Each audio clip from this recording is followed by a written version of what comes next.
This weekend, the town of Grafton is being recognised internationally as one of the birthplaces of modern hang gliding. 48 Magello patent. It's the culmination of 12 years of research by Graham Henderson. 68. Graham was determined to prove that the very first flight of the modern hang glider happened here on the Clarence River. The mission began when he saw a photograph of Ken de Russy testing a half-size model of a new design for a kite.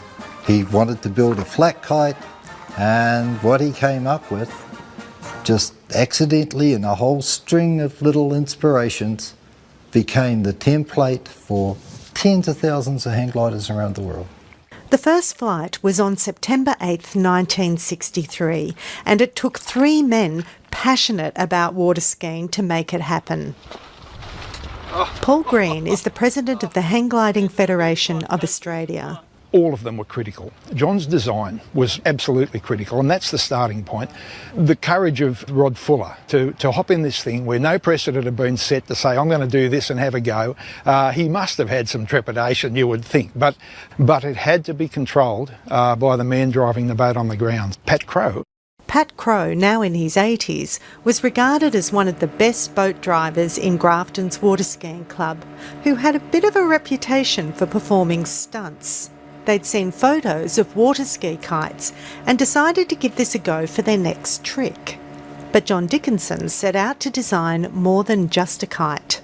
A kite flies because of the high pressure of area underneath it, and that pushes it up into the air. Well, when you get the angle right and it's balanced right, it'll sit there. John's idea was it actually flies. And I heard Rod say, John, if I'm going to fly it, Pat's got to drive the boat.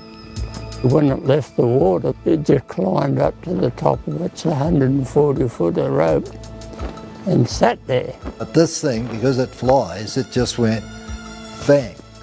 And there was just a little ripple in the sail and everything was fine. And he goes, oh, I've got control. So Rod settled down. He's going, oh, this is great. When the kite flew, the water skiing stunt became a pivotal moment in aviation history. And it was having more control of the craft that was the breakthrough in Dickenson's design. It came from a eureka moment, pushing his daughter on a swing. She said to him, swing me sideways, Daddy. And he swung her sideways and went, ah. Everyone else that had tried versions of weight shift was all swing your legs. But once you attached the harness to the centre of gravity and swing the whole weight of the pilot, suddenly this control problem was solved. Over the next few years, Dickenson refined his design, making it more lightweight and reliable. By the time that we finished, we had something that really anybody could fly. By this time, they knew that they could fly it without the boat. Could I say, run up a mountain and jump off?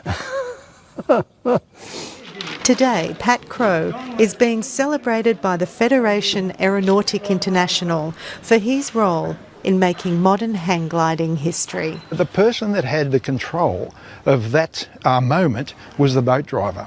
He had to get him up, keep him up, turn him around and then put him back down again, and that was all up to the consummate skill of Pat Crowe. I'll always be very proud of what we managed to do here, and proud that it was on our beautiful river.